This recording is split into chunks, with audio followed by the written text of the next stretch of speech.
Podcast.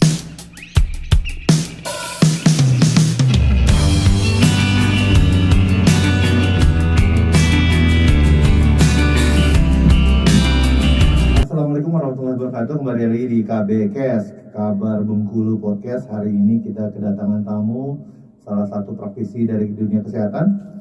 Kita beri aplaus dulu untuk Dr. Jiwa Adiguna.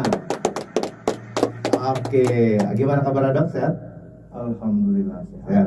Oke, di sini sahabat kabar kita kedatangan Dr. Jiwa Zaki Adiguna, salah satu tenaga medis yang bertugas di Puskesmas Sebelat ya?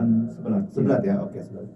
Nah di sini kita akan tanya-tanya lebih lengkapnya, tapi sebelum itu kita tanya dulu riwayatnya seperti apa nih perjalanannya bisa menjadi dokter seperti ini. Nah oke, Pak Dokter Jiwa, bisa diceritakan Pak Dokter ini lahirnya di mana sih? Oke, silakan.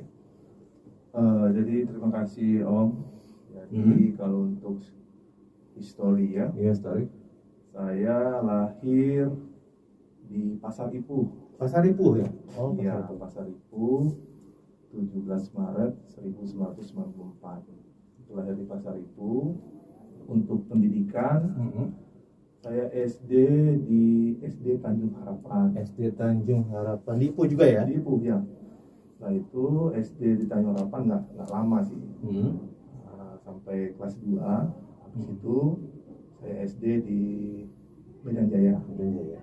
Nah, terus SMP saya di SMP Ipuh. SMP Ipuh ya? Terus untuk SMA saya di SMA Negeri 1 Kota Bengkulu. Negeri 1 Kota Bengkulu ya. Nah, kalau untuk pendidikan kuliah, saya kuliahnya di Jakarta di Fakultas Kedokteran Universitas Trisakti. Trisakti, oke. Gitu.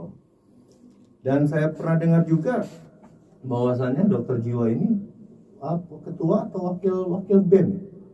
Jadi Nah, di sana. di sana saya sebagai wakil presiden. Wakil presiden ya? Di Ya, Trisakti jadi ya. wakil presiden itu wakil presiden untuk seluruh fakultas. Seluruh fakultas Ya, ya. bukan hanya Oh, iya. kedokteran saja sih.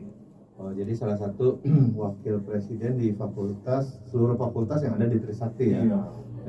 Nah, yang kita tanyakan lagi Pak Dokter Jiwa, apa sih yang membuat motivasi Jiwa terjun ke dunia kesehatan ini menjadi seorang dokter? Apa sih? Ya. Jadi gini Om, kalau untuk kita flashback ya, mungkin kalau mengingat masa kecil, Iya. setiap orang tua saya tanya, nak mau jadi apa nanti? Nah, dengan bahasa celonya, dokter mah. Seperti itu ya. Iya, jadi Iya, dokter iya. mah. Jadi, tapi saya flashback merenung kan sekarang itu kayak mungkin dulu kayak nggak mungkin. Mungkin jadi dokter Nggak gitu. mungkin bisa jadi dokter gitu. Betul. Jadi saya bisa jadi dokter sekarang bukan karena diri saya sendiri, tapi saya mungkin ada sosok orang tua yang sangat hebat. Iya. Ya kalau nggak karena ikhtiar mereka, Betul. doa mereka, Betul. mungkin saya nggak bisa mengenyam pendidikan dokter. Betul. Karena kalau flashback beberapa 10-15 tahun lalu kayaknya nggak mungkin gitu. Tapi saya bersyukur punya orang tua yang kuat, yang hebat, Betul. yang bisa menyekolahkan saya sampai ke kedokteran. Jadi orang tua itu sebagai inspirasi terbesar dalam karir Dokter Jiwa ya. Iya. Dan ditambah lagi kalau kita bicara tentang dunia medis, saat ini kita lagi menghadapi ya bukan di masa lagi, emang kita dihadapi ya dengan pandemi ini. Tugas dokter dunia kesehatan khususnya kan berat. Apa aja sih keluh kesahnya selaku dokter jiwa ini menghadapi kondisi COVID ini, baik di lapangan ataupun di tempat kerja? Oke, jadi untuk masalah sekarang, suasana pandemi sekarang kan kita ibaratnya harus beradaptasi. Betul. Nah, itu beradaptasi atau istilahnya sebagai new normal. New normal ya. Jadi kebiasaan baru ini kan tantangan kita Ya. secara medis. Nah, untuk tantangan saya sebagai dokter itu yang pertama biasanya kita kan kalau praktek atau di tempat pekerjaan itu sekarang udah harus ketat untuk alat pelindung dirinya, ya kan? PD-nya harus lengkap. Terus sekarang itu harus sama pasien juga harus kita tanyanya harus agak apa ya, sesuai protokol kesehatannya gitu loh. Kalau prokesnya lebih diprioritaskan ya. Diprioritaskan. Jadi tantangannya kita itu kayaknya sekarang itu masyarakat kita itu masih merasa COVID itu sebuah aib. Jadi mereka itu banyak menutupi gitu. Tidak berbicara dengan jujur ya? Iya, nggak ada jujur. Jadi kan kasihan tenaga medisnya gitu. Kalau memang mereka nggak terbuka, terus juga kasihan sama pasiennya Om. Jadi kita kan kalau memang mereka tidak terbuka atau tidak jujur gitu kan, kita juga kebingungan gitu seperti itu. Jadi informasinya juga simpang siur ya. Iya gitu, seperti itu. Dan kalaupun misalnya dalam perjalanan di sini kan sudah ada kegiatan di COVID ini, pandemi ini, vaksinasi 1, 2, hal-hal apa aja sih? Jadi sekarang kan kita untuk percepatan vaksinasi ya, percepatan vaksinasi untuk mengejar suatu namanya itu herd immunity ya. Herd immunity ya, kekebalan kelompok. Jadi harus dikejar dengan vaksinasi. Jadi sekarang itu kan vaksinasi itu banyak ya, dalam artian banyaknya banyak mereknya Om. Banyak iya, banyak merek. Ada yang sudah sampai kita itu, pertama ada Sinovac, Moderna, terus AstraZeneca, sudah ada Pfizer. Nah jadi sekarang itu tantangannya seperti ini. Orang-orang itu sekarang banyak memilih, saya maunya vaksin Moderna gitu. Jadi secara prinsipnya vaksin itu kan jangan memilih mereknya, tetapi lihatlah tujuannya. Betul. Ya kan, tujuannya itu ialah untuk membentuk antibodi. Nah jadi sekarang itu paling kita mengkampanyekan, pertama ayo vaksin.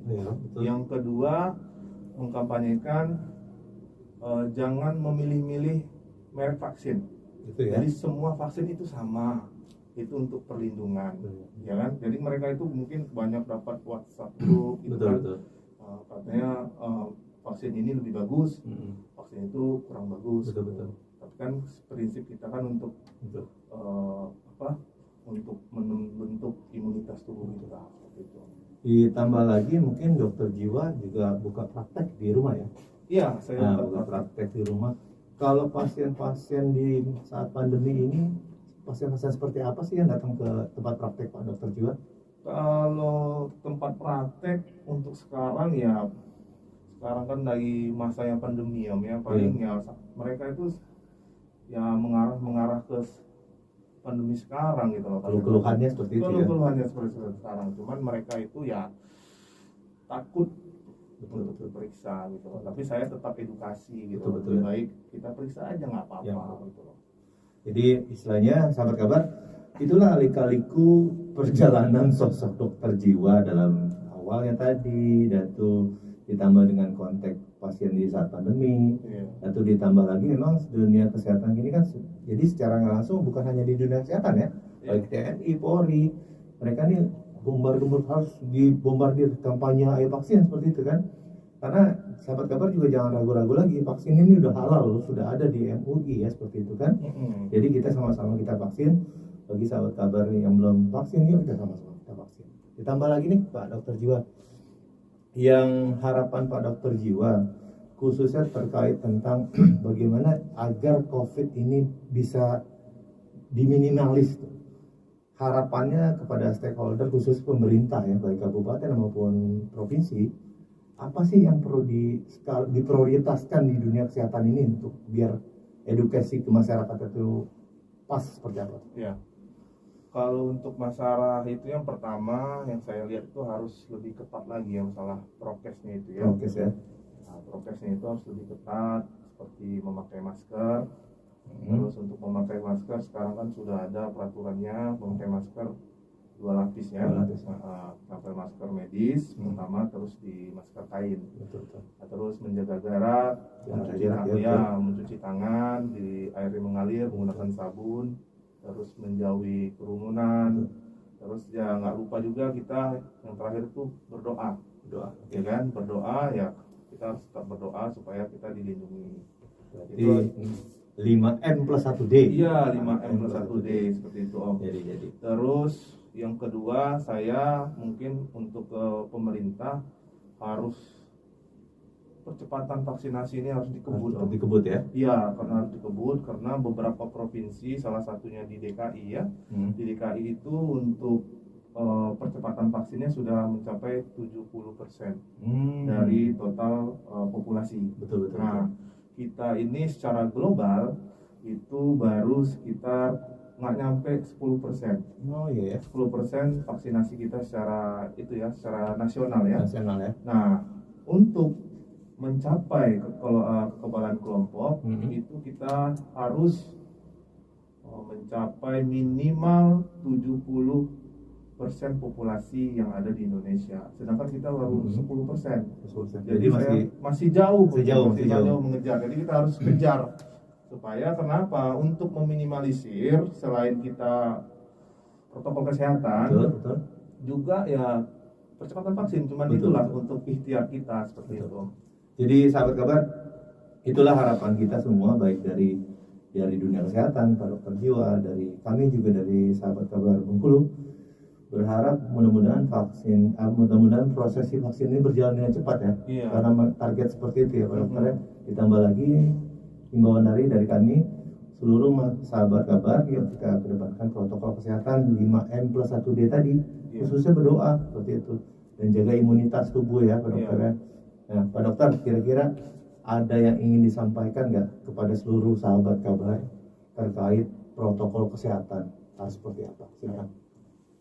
Jadi untuk semua sahabat kabar ya, kabar Bengkulu, mungkin untuk statement closing itu ya, pernyataan yang bisa saya sampaikan. Yang pertama, tetap disiplin protokol kesehatan 5M1D itu ya, pakai masker, jaga jarak, cuci tangan, terus menjauhi kerumunan, terus untuk mobilitas kita juga dikurangi, terus terakhir jangan lupa kita harus berdoa. Terus yang kedua itu ayo vaksin ya, prinsipnya nggak boleh memilih-milih vaksin, semua vaksin itu sama. Terus kalau untuk efek vaksin itu adalah suatu efek yang wajar kalau setiap kita vaksin. Jadi inilah 2 poin ikhtiar kita untuk menghadapi pandemi COVID-19 ini supaya pandemi ini bisa berakhir. Oke, kita beri aplaus dulu untuk Dokter Jiwa. Jadi sahabat kabar, hari ini kita tuntaskan dulu perbincangan kita yang singkat dengan Dokter Jiwa. Mudah-mudahan kita dapat ilmunya hari ini seperti apa sih untuk protokol kesehatan. Jadi kita sudahi dulu perbincangan kita yang singkat ini.